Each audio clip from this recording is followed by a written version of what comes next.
Hey friends, it's Michael Kingswood. It's story time. It's Story Saturday. And I don't know why I always gets caught by surprise, but this is a camping weekend. Going camping with my boys this weekend. And like every camping weekend, it has flown. It's been chock-a-block because normally I do work stuff into the weekends. Saturday, I'm trying not to do Sunday, but a lot of times I do just for cash flow purposes and also just because of, other stuff going on. So on these camping weekends, particularly for cash flow, I gotta do a whole lot of extra, cash generating work during the week to make up for the fact that I'm not doing anything on a Saturday. And so I don't know why I'm always surprised on a Friday when, holy cow, it's been chock-a-block and I haven't been able to get everything done, specifically podcast recording. So that's where we're at. So instead of doing the next Great Challenge story, we're going to do another Blast from the Past weekend. This is one that I wrote several years ago and recorded a couple years back called The Blob on the Rock. It's a science fiction story about some scientists on a voyage of discovery and fun stuff ensues. We'll get back to those Great Challenge stories next week. In lieu of that, I like this story. I think it's pretty cool. As I recall, I think it placed in Writers of the Future, like honorable mention or something. It's been a while, but it's also been a while since I recorded it on here, so it's nice to show it again. Sit back, enjoy, and we'll talk to you next week. Okay, The Blob on the Rock.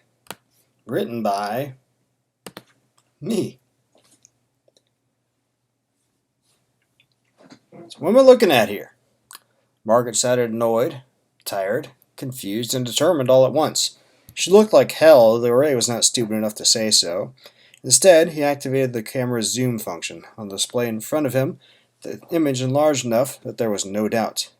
"Son of a bitch," Margaret breathed, earning a nod of agreement from Ray. "Never thought you'd see one of those, did you?" he replied, not bothering to express a satisfaction he felt. Margaret had only grudgingly authorized this expedition, under the condition that she would supervise it personally. Ray had been halfway inclined to scrap the whole thing rather than endure that, but his partners forced his hand, and he had reluctantly accepted the terms. He could count on one hand the number of days in the 6 months since that he had not regretted that decision. Margaret had made his life a living hell. Reports, projections, assessments, reassessments of the assessments when the results did not track with expectation, formal inquiries for every little thing that went wrong, the kind of inquiries that take a man week or more to complete and leave you with nothing more than you started with at the beginning except piles of paperwork and several days of your life gone that you would never get back. All these and more she forced on him in the name of good management, procedural compliance, and whatever buzz phrase of the day she felt like latching onto. It had gotten to the point that in a given day he probably got 2 hours of real work done, max. But today it was all worth it because he was right. Hot damn, he was right! Even Margaret would not be able to deny it, though she would try. Of that he had no doubt. The door of the control room opened behind them, and Ray turned to see Yusuf, one of his partners, stroll in. Like everyone on the ship, he wore a loose, light gray jumpsuit that was belted at the waist and soft-soled shoes. This morning, he also wore a broad grin on his face. Nodding and greeting, Yusuf quipped, "What do you think of that, Maggie? Something, isn't it?" Margaret scowled as she looked away from the display toward Yusuf. She hated being called Maggie, something she had made abundantly clear over the years, but Yusuf seemed to enjoy pushing her buttons. With no escape from each other on the ship's confines, Ray had thought Yusuf would ease up. No such luck. "Yes, very interesting," Margaret replied in a clipped tone that generally meant she was about ready to chew some ass, but hardly conclusive in and of itself. Ray felt his jaw drop. "What do you mean?" he said. "What else could... I could think of half a dozen explanations off the top of my head, none of which confirm your hypothesis," she replied. Yusuf snorted and opened his mouth to retort, but stopped as Ray raised a calming hand. "What would you suggest, then?" Ray asked in as polite a tone as possible. Margaret was silent for a moment as she looked back to the display and the image that grew slowly larger as their ship approached the object. Ray could not figure how there could be any doubt. But he was forced to admit it was more prudent to proceed from a skeptical point of view, however much he might not like it. Finally, she spoke again. Continue gathering data, and when we get close enough, collect a sample. If this, she gestured toward the slowly rotating object in the display, is what you think it is, we should be able to easily tell once we get a close look at it. Ray blinked in surprise. He glanced at Yusuf, who wore a startled expression as well, one that faded into wariness quickly. Is that wise? Yusuf asked, his voice for once completely serious. We don't know where it's from or what it can do. If we expose ourselves or contaminate the ship, now it's time for Margaret to snort. We have a clean room and biocontainment. Surely your team is competent to transport it without violating any of the protocols. Well, that went without saying. They were all exobiologists with extensive experience studying new organisms. Even Margaret, though by virtue of her position at the National Science Foundation, she spent more time pushing paper and dealing with bureaucracy than anything else lately, but this is different than anything we have ever encountered, Margaret, Ray said. An organism that is born, lives, and dies, assuming it does die, all in the vacuum of space. We can't know how it will react to a strong gravity well, let alone an atmosphere or severe heat. 22 degrees is hardly severe. It is when you live in negative 260, Yusuf pointed out. Margaret flushed, with what could only be embarrassment. That was a rookie mistake for a lay person, let alone a scientist. She had been out of the game for a while, Ray thought, but still. I don't think bringing it aboard is a good idea, Ray said, completing his earlier thought. Margaret sniffed. Looking back at the display, she frowned slightly, then nodded. Very well. Let's learn everything we can from afar. We may not need a sample at all. She looked back at Ray, and whatever embarrassment she had felt a moment ago was gone, replaced by a steely expression of authority. But I want containment prepped and ready, just in case. With that, she stalked out of the control room. As the door slid shut behind her, Yusuf chuckled. I thought this was your project, Ray. So did I, Ray replied with a rueful smile. It was his idea. He was the one who ran the gauntlet of peer pressure, funding pressure, and skepticism to get the expedition approved, however tight their budget ended up being. Unfortunately, she who provides the money tends to make the rules in the real world. Well, you heard her. Tell Charlie to get the containment facility ready. Yusuf nodded and took a step toward the door. It slid open and he paused, looking over his shoulder toward Ray. Did you notice something? Ray shook his head. No. What? She gave over, trying to deny what that thing is. Yusuf grinned and waggled his eyebrows, then stepped out of the room. The door slid shut, and Ray's smile became broader, more genuinely happy. Yusuf was right. How about that? Ray watched with growing excitement as Ava, the ship's pilot and the only non-scientist aboard, keyed in the commands to bring the ship into a parallel orbit with the object they had been approaching. They were close now, only a kilometer away from it, and Ray could make out every detail with only minor use of the camera's zoom feature.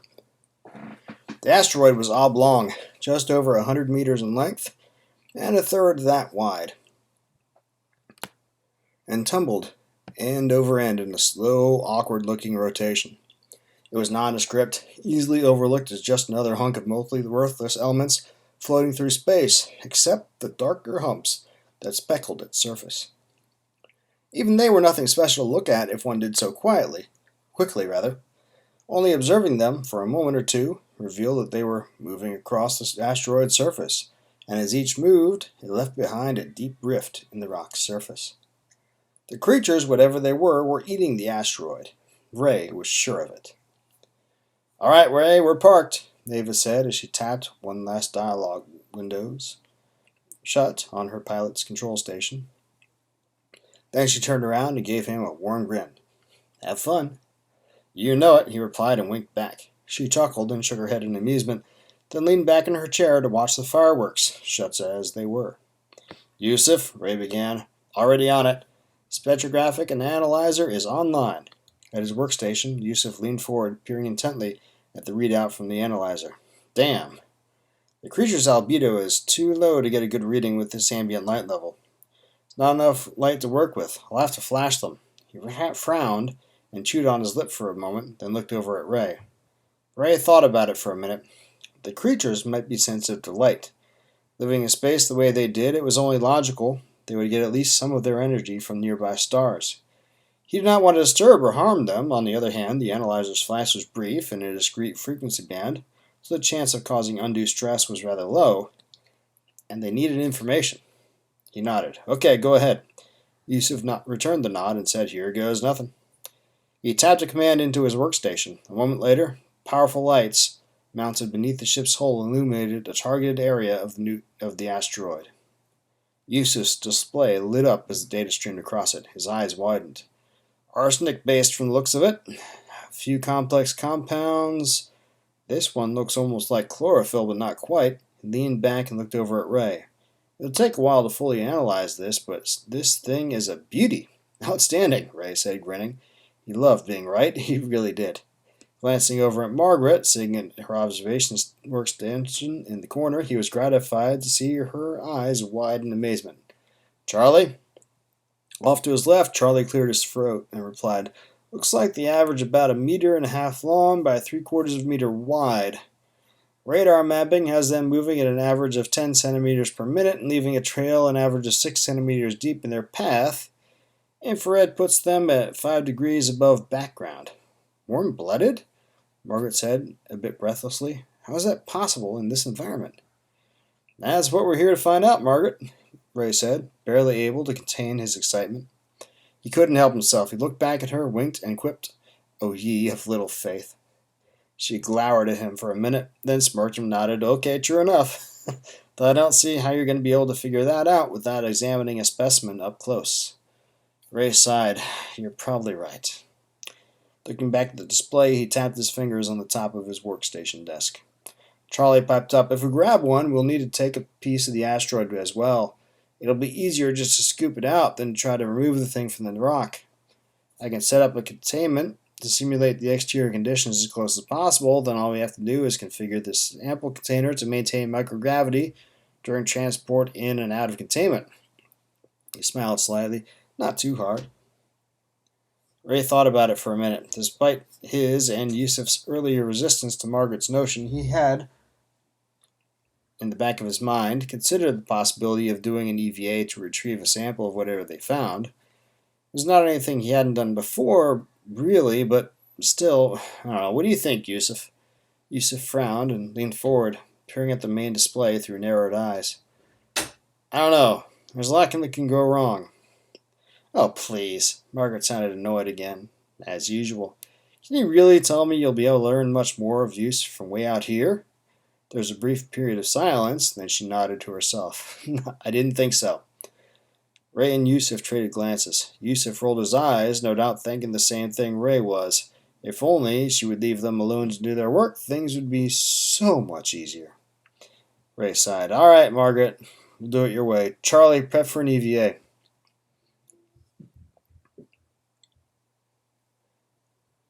The creature, resting on the hunk of rock in the middle of the containment area, did not look like anything special. Just a green-brown blob atop a gray-brown surface. It was the coolest thing Ray had ever seen. As promised, Charlie had adjusted the containment area to match conditions outside the ship as closely as they were able. The creature should be relatively comfortable. Okay, now what? It was almost like Yusuf was reading Ray's mind. Ray shrugged. No idea. Charlie? We could try adjusting conditions, applying some simulation, see how it responds. Ray frowned as he considered Charlie's words. What did you have in mind? I don't want to hurt it. Raise the ambient light level a bit? I guess that can't do any harm. Go ahead. Charlie nodded and turned to the containment area's control workstation. Through the one-way viewing window, Ray could see the light levels increase perceptibly. They waited for several minutes, but nothing happened. He nodded in response to a questioning look from Charlie, then waited as the other man raised the light level again. Still nothing. Charlie raised the light level a third time. The creature seemed to shrink in on itself and darken. That could not be good. Turn it down, Ray commanded, and within seconds, Charlie had the lights back down to their original setting. The creature slowly returned to its original size, and from what Ray could tell in the lower lighting, its original color. He breathed a sigh of relief that was echoed by the others around him. Well, that was interesting, Yusuf remarked. The intercom beeped, Ava's face appeared on the display. She looked a bit worried. Hey, Ray, I just detected a burst of radio waves. You could feel his eyebrows raising on his forehead. Radio? From where? Hard to say. The directional is not giving me any good reading. It's almost as if... She frowned. I'd say it came from us, but we haven't been transmitting. Something off-screen caught her attention, and her frown deepened. Another burst of radio. The directional got a read this time. Her eyes widened. It's from the asteroid. What? Behind him, Margaret interjected. Maybe we're not the first ones here. Ray shook his head. Not a chance. Did you hear of any other project like ours? Silence was her answer. Ray looked around to see her biting her lip nervously. Finally, she shook her head. Well, what's causing it then? No one said anything for a long time. Ray had a suspicion, but it was so unlikely. He caught himself in mid-thought and gave himself a mental shake. Very little in nature was actually impossible. What if... He looked back at the creature in the containment area and felt another surge of excitement. Ava, stand by, he said. Charlie, raise the light level again, please. Slowly. Charlie nodded, an eager light in his eyes. He suspected the same thing Ray did, apparently. What are you doing? Margaret asked. She moved forward from her observer station to stand next to Ray, between him and Yusuf. He glanced to the side, annoyance welling up for a moment. It was crowded enough without having someone pushing people around. But then he saw her expression. Nervousness had given way to actual fear. She had been out of the game for a while. He reminded himself that looking a new life form in the eye in the depths of space is far different from making policy decisions in an office in Washington, D.C. Just watch, Ray said with a smile he hoped was reassuring. This should be interesting. The light level in the containment area gradually increased in response to Charlie's command. As before, nothing happened for a time, then, suddenly, the creature again shrank and darkened. Charlie looked at Ray. Turn it down? Just a minute. Ray glanced at the intercom display. Ava? Her reply was instant. More radio transmissions, no good direction. What are you doing down there? Confirming a hypothesis. Keep monitoring. With that, he turned back to Charlie and gestured for him to lower the lights again. Very quickly, the ambient light in the containment area was back to its original setting. The creature reacted as it had before, returning to its original configuration. Any change, Ava? She nodded. Radio transmissions have stopped. I'd say that confirms it, Yusuf said with a grin. They communicate with each other using radio waves. Astounding, Margaret breathed. Her nervousness was obviously fading. She leaned forward toward the viewing window to get a better look. Never heard of such a thing. It's not that unbelievable, Charlie replied. Eels on Earth can generate an electric current, and it's not far from that to generating a radio signal. Yes, but to encode it and to make it coherent, Yusuf snorted. Let's not get ahead of ourselves. It's not like they're transmitting television or something. Before Ray could interject, Ava gasped in surprise and shock over the intercom. He blinked. She was normally a very cool customer. Ava, what's up? More transmissions from the asteroid, she replied. The amplitude is more intense and the duration longer. I'm not sure what... She looked at a display off screen, then cursed and went pale. When her eyes returned to the intercom, there was notable tension in her face and shoulders. We got a problem, Ray. Ava tapped a command and her face was replaced with a view of the asteroid. It still tumbled slowly through space, carrying its unusual cargo. But Ray immediately saw what had caused Ava's chagrin. Two green-brown blobs, larger than the others by several meters, from the look of them, had detached themselves from the asteroid and were moving toward the ship. Aw, hell, Charlie said. It's Mom and Dad. Back in the control room, Ray peered at the contact evaluation plot on the main display screen. The two creatures were depicted as red X's, with the velocity vectors displaying their speeds and projected closest points of approach to the ship. By most standards, they were not moving very quickly, just 5 meters per second. But they were on an intercept course with the ship, and would arrive in less than 3 minutes. Now that is interesting, Ray said, looking from the plot to the camera display. Detached from the asteroid, the creature's undersides were visible. They had multitudes of flexible limbs. They were capped by what appeared to be suction cups, but no mouths or eyes. Ears were out of the question, of course. They would be useless in the void. But where were the rest of the creature's organs and tools? They would be a fascinating study in a proper laboratory. I guess that's one way to describe it, Ava said. What are we going to do? I doubt they're coming over for a friendly chat. Charlie nodded concurrence. If this is a display of parental protectiveness or just herd mentality, Yusuf interjected. Charlie sighed and nodded, conceding the point. Either way, they're likely to be violent. A loud snort was Margaret's initial reply. They're floating blobs with suckers. How violent can they be? Ray tapped the command console and zoomed in on the asteroid, specifically on the grooves each of the creatures left in the rock. Look at that, Margaret. I'm not sure we want to see what that can do to the hull of our ship. They sat in silence for a few seconds, considering. Glancing around, Ray saw frowns on every face. There were no good decisions. They could just move her away. They could easily outrun the creatures at their current pace, but then they would lose the opportunity to study them in greater detail. They could release the creature down in containment and hope that with its return, the others would calm down and go back to what they were doing, or they could try to repel the approaching creatures. Although exactly how they would accomplish that was another good question. Science vessels do not carry weapons by and large, and this ship was no exception. I don't want to lose the opportunity to study them, Yusuf said, and received murmurs of concurrence from everyone in the room. All right. Yusuf, try hitting them with the lights again, full spectrum this time. Yusuf nodded, but paused as Ray continued. Charlie, go down to containment and get ready to bring the creature back outside. He noticed all eyes on him, none of them pleased, and he added, just in case. Margaret scowled darkly, but remained silent as Charlie got up and hurried out of the room. It took a few keystrokes to reconfigure the strobes. By the time Yusuf was ready, the creatures were two-thirds of the way to the ship.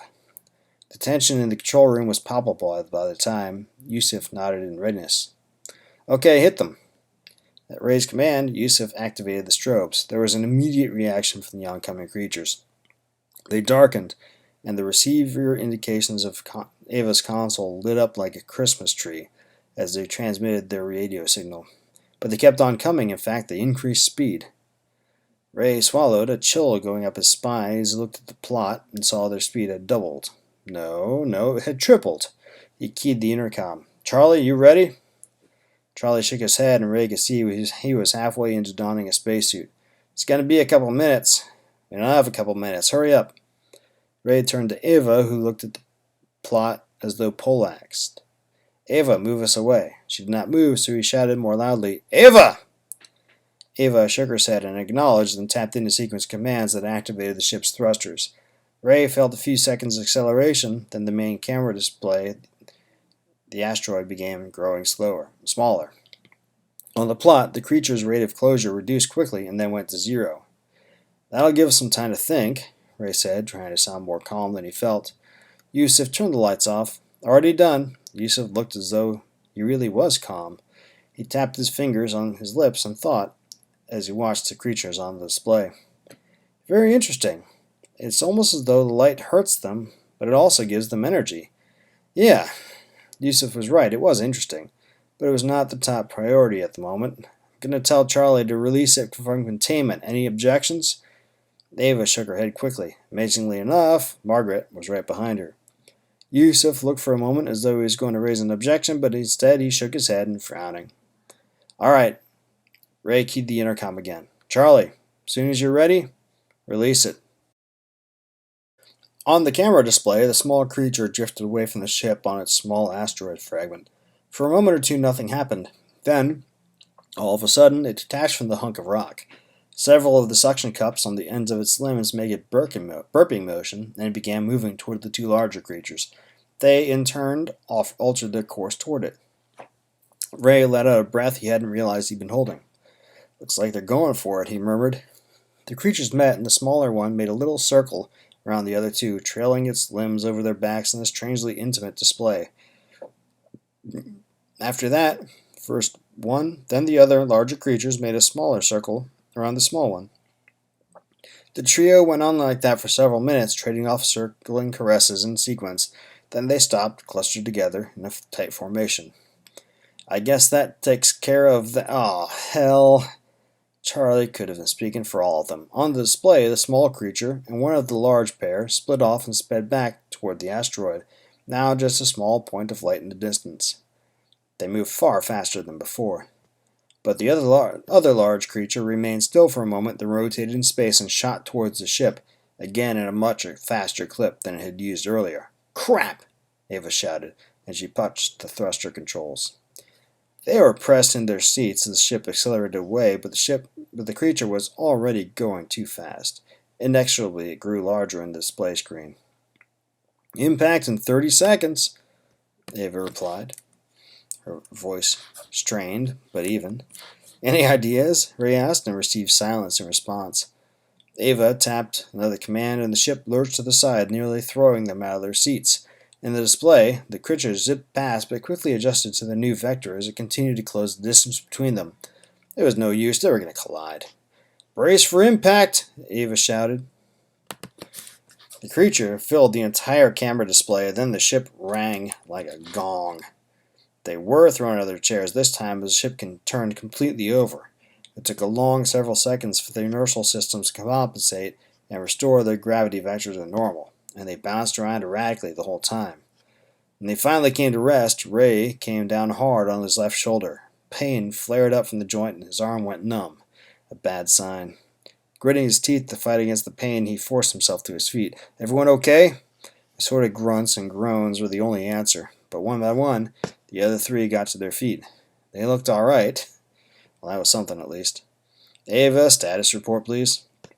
Just then, a loud hissing and popping sound echoed throughout the ship, followed by a deep groaning. "What's that?" Margaret asked, her face ashen and her voice strained. "My guess is the creature is trying to eat the ship the same way it eats the asteroid," Yusuf replied. "Is there anything we can do?" "Great question." Ray looked over at Ava, who shook her head. "Short of doing an EVA and manually prying it off the hull, no. How long will that take?" She snorted. "How do you intend to do it is the better question." There was a long silence after that. Ray did a mental tally of their onboard equipment and was forced to concede the point. They did not have anything that could even begin to dislodge something as large as that creature. "So we're screwed," Charlie summed up, apparently having done the same calculation in his head. "Looks that way," Ray said. "All right, Charlie, get all the data we've collated, and transmit it to the Kranz station. Ava, get the lifeboat powered up. The rest of you gather up your gear and all the food and water you can carry. There's no telling how long a rescue will take." He rose and moved to the door, but Margaret stepped into his way. "This is insane. You can't know that we'll be able to get through the hull. Just a matter of time if it keeps working at it. What's to stop it from coming after us in the lifeboat?" Ray sighed, feeling the other's eyes on him as he replied, "Nothing. Our best hope is that it's so focused on the ship that it won't notice us when we launch. And if it isn't," he shrugged, and her face dropped. He thought he saw the beginnings of tears in her eyes for a moment, but then, with a swift inhalation, she wiped her eyes and nodded. "Better get to it, then." Right then, in spite of himself, Ray found that he admired her. Through the lifeboat's viewing window, Ray watched as their ship died. First one, then a second stream of gases began venting from the vessel as the creature chewed through the hull and into the innards of the ship. The ship began rotating erratically under the force of the venting gases, then suddenly blew apart in a quickly extinguished flash of flame. The creature must have contacted the fuel lines. Ray almost hoped the creature had been killed in the blast, but his intellect rebelled against such gross barbarity. It wasn't the creature's fault that they had come barging into its home and carried off its child. Yusuf had earlier been quick to point out that there was no evidence the creatures were displaying family instincts, but Ray found he preferred to think they did. Made them less alien and inscrutable, and more human almost. In the expanding ring of records, Ray saw the creature right itself and come around in space for a moment. His breath caught in his throat. This was it. Would it come after them again? The seconds ticked by, each one seeming to take hours. Then, slowly, the creature began moving, back toward the asteroid. Ray breathed a sigh of relief and heard the same from his shipmates. Smiling for the first time in what felt like years, he turned away from the viewing window. On the other side of the lifeboat, Ava had a set of earphones pressed to her ear. She nodded excitedly and said, "Roger, out." Her smile, as she turned to face the rest of them, was like sunlight on a cloudy day. They say rescue will be here by this time tomorrow, she reported. But combined with his relief over the creature's departure, the news made Ray feel like dancing a jig. Alas, there's not enough room for that, so he did the next best thing he could think of. Sitting down in one of the chairs that surrounded the table in the middle of the room, he looked his companions in the eyes one at a time and grinned. "Anyone want up for a game of cards?"